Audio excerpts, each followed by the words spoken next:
मुअज़्ज़ज़ नाज़रीन, अस्सलामु अलैकुम रहमतुल्लाहि व बरकातुहू।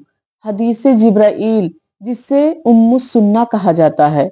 यहाँ पर सुन्नत के माने दीन और के माने खुलासे के हैं। इस हदीस मुबारका में नबी करीम सल्लल्लाहु अलैहि वसल्लम ने पूरे दीन का खुलासा बयान फरमाया है। इसीलिए इस हदीस को उम्मुस सुन्ना कहा जाता है। मुहद्दिसीन ने लिखा है कि जिस तरीके से कुरान करीम की 114 सूरतों का खुलासा सूरे फातिहा को कहा गया है और उसे उम्मुल किताब कहा जाता है, इसी तरीके से पूरे ज़ख़ीरे हदीस का खुलासा हदीस जिब्राईल है और इसको उम्मुस सुन्ना कहा जाता है। इस हदीस मुबारका में हज़रत जिब्राईल अलैहिस्सलाम आते हैं और फिर वो नबी करीम सल्लल्लाहु अलैहि वसल्लम के जरिए से लोगों को दीन सिखा कर जाते हैं। हदीस कुछ इस तरीके से है। हज़रत उमर बिन खत्ताब रज़ी अल्लाहु अन्हु से मरवी है, बयान फरमाते हैं कि हम एक रोज रसूलुल्लाह सल्लल्लाहु अलैहि वसल्लम की खिदमत में हाजिर थे कि अचानक हमारे रूबरू एक शख्स जाहिर हुआ जिसके कपड़े बेहद सफेद और बाल निहायत स्याह थे। ना तो उस पर सफर के आसार थे और ना हम में से कोई उससे वाकिफ था। हज़रत उमर बिन खत्ताब रज़ी अल्लाहु अन्हु क्या फरमाते हैं, जो कि खलीफा सानी हैं, फरमाते हैं कि एक रोज हम अल्लाह के रसूल सल्लल्लाहु अलैहि वसल्लम के पास बैठे हुए थे कि एक शख्स हमारे बीच आया और उस शख्स को देख के लग ही नहीं रहा था कि वो सफर से आया है, क्योंकि उसके कपड़े बिल्कुल सफेद से थे, कहीं भी कोई धब्बा, कोई धूल कुछ भी नहीं था और ना ही उसके बाल टेढ़े मेढ़े थे, बल्कि उसके बाल भी बिल्कुल सही थे। और बड़ी बात तो ये कि हम में से कोई भी शख्स उसको नहीं पहचानता था। फिर वो शख्स नबी करीम सल्लल्लाहु अलैहि वसल्लम के रूबरू बैठ गया और अपने दोनों जानों को नबी करीम सल्लल्लाहु अलैहि वसल्लम के जानवे मुबारक से लगा दिया और अपने हाथों को अपने दोनों जानों पर रख लिया। अब यहाँ पर उसके बैठने की हालत को बयान किया जा रहा है कि वो किस तरीके से अल्लाह के रसूल के पास आकर बैठ गया, कि अपने दोनों जानों को अल्लाह के रसूल के जानों से मिला दिया और फिर अपने दोनों जानों पर अपने दोनों हाथों को रख लिया और वो अर्ज करने लगा, सवाल पूछने लगा कि ए मोहम्मद सल्लल्लाहु अलैहि वसल्लम, मुझे बताइए कि इस्लाम क्या है। तो आप सल्लल्लाहु अलैहि वसल्लम ने फरमाया कि तू गवाही दे कि अल्लाह के सिवा कोई माबूदे बरहक नहीं और मोहम्मद सल्लल्लाहु अलैहि वसल्लम उसके रसूल हैं। नमाज को अच्छी तरह पाबंदी से अदा करे और ज़कात दे और रमजान के रोजे रखे और खाने काबा का हज करे अगर उसकी इस्तिताअत रखता है। सबसे पहला सवाल उसने पूछा, इस्लाम क्या है। तो आपने इस्लाम के जो 5 अरकान हैं आपने उसको बयान फरमाया कि इस बात की गवाही दो कि अल्लाह के सिवा कोई भी माबूदे बरहक नहीं और मोहम्मद सल्लल्लाहु अलैहि वसल्लम उसके रसूल हैं। फिर उसके बाद नमाज कायम करो, ज़कात अदा करो, रोजे रखो रमजानुल मुबारक के, और अगर तुम्हारे पास इस्तिताअत है, अल्लाह ने तुम्हें इतना माल दे रखा है, तो फिर हज बैतुल्लाह करो। उसके बाद उस शख्स ने कहा कि आपने सच फरमाया। तो हम सबको इस बात पर हैरानी हुई कि खुद ही सवाल पूछता है और तस्दीक भी उसकी करता है। जाहिर सी बात है, कोई इंसान सवाल पूछे और फिर उसकी तस्दीक खुद ही करे तो फिर इंसान को ताज्जुब होगा ही। तो ऐसे सहाबा इकराम को भी ताज्जुब हुआ कि सवाल भी खुद ही पूछ रहे हैं और फिर जवाब भी खुद ही दे रहे हैं, उसकी तस्दीक भी खुद कर रहे हैं। फिर उस शख्स ने कहा, मुझे बताइए कि ईमान क्या है।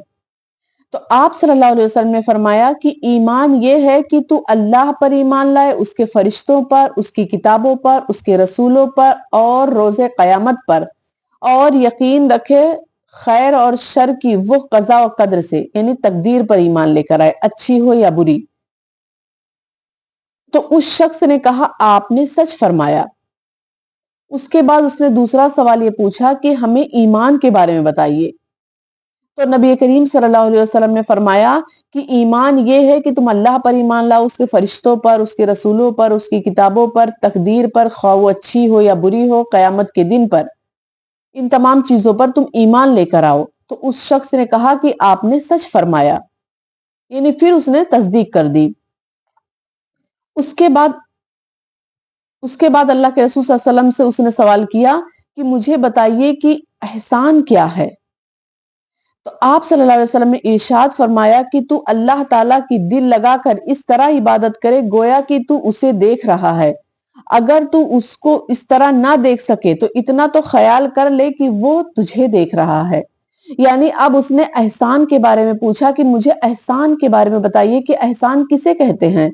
तो नबी करीम सल्लल्लाहु अलैहि वसल्लम ने फरमाया कि एहसान इसे कहते हैं कि तुम अल्लाह की इबादत इस तरीके से करो गोया कि तुम उसको देख रहे हो, और अगर तुम उसको देख नहीं रहे यानी तुम्हें इस पर वो नहीं है, तो फिर तुम्हें इतना तो तुम्हारे दिल में होना चाहिए कि अल्लाह ताला तुम्हें देख रहा है। तो फिर उस शख्स ने पूछा कि मुझे कयामत और उसकी निशानियों के बारे में बताइए।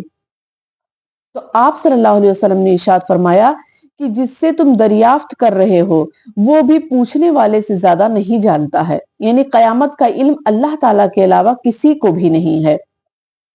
तो उस शख्स ने कहा कि अच्छा मुझे उसकी निशानियां ही बता दीजिए।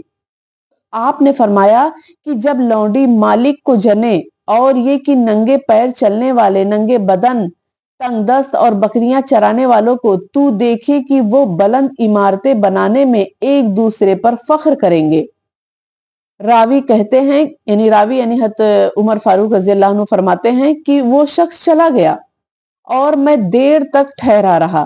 फिर आपने मुझसे फरमाया कि ए उमर, क्या तुम जानते हो कि वो साइल कौन था? मैंने जवाब दिया कि अल्लाह और उसके रसूल ज्यादा जानते हैं। तो आपने फरमाया कि वो जिब्राईल थे जो तुम्हें तुम्हारा दीन सिखाने के लिए आए थे। यानी हजरत जिब्राईल अलैहिस्सलाम ने यहाँ पर आकर लोगों को दीन सिखाया। और यहाँ पर कयामत की दो निशानियां, बड़ी निशानियां नबी करीम सल्लल्लाहु अलैहि वसल्लम ने बयान फरमाई। उनमें से पहली निशानी की लौडी अपने मालिका को जनेगी। इसका मतलब क्या है? इसके बहुत सारे मतलब हैं, लेकिन उलमाए हक ने इसका मतलब ये बयान फरमाया है कि कुर्बे कयामत औलाद अपने वालदेन की नाफरमान हो जाएगी, बिलखुसूस लड़कियां जो कि अपने वालदेन की फर्माबरदार होती हैं और अपने वालदेन से बहुत मोहब्बत करती हैं, तो वो भी अपने वालदेन के साथ बिल्कुल बरगश्ता हो जाएंगी और वो जबान दराजी करेंगी, यानी अपने वालदेन को जवाब देंगी। तो ये कुर्बे कयामत की अलामत है।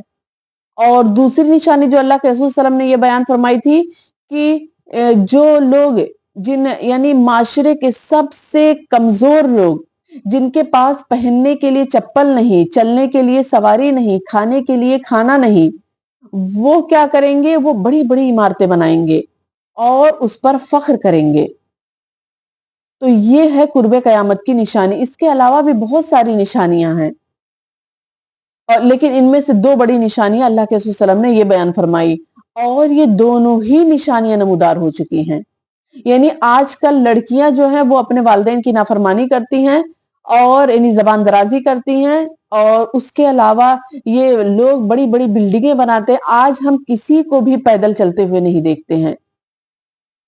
कोई भी शख्स ऐसा नहीं है जो पैदल चलता हो, और कोई शख्स ऐसा नहीं है जिसके पैर में चप्पल ना हो। तो ये दोनों निशानियां नमूदार हो चुकी हैं, क्योंकि अल्लाह के रसूल ने फरमाया मैं गया और कयामत आई, यानी मेरे बाद कोई नबी नहीं आएगा, सिर्फ कयामत आएगी। तो आखिर में अल्लाह ताला से दुआ है कि अल्लाह ताला हमें ईमान, एहसान और इस्लाम, इन तमाम अरकान पर हमें अच्छे तरीके से अमल करने की तौफीक अता फरमाए, और हमें जन्नतुल फिरदौस में आला से आला मुकाम अता फरमाए। वाखिरु दावाना अनिल हम्दुलिल्लाहि रब्बिल आलमीन, वस्सलामु अलैकुम व रहमतुल्लाहि व बरकातुहू।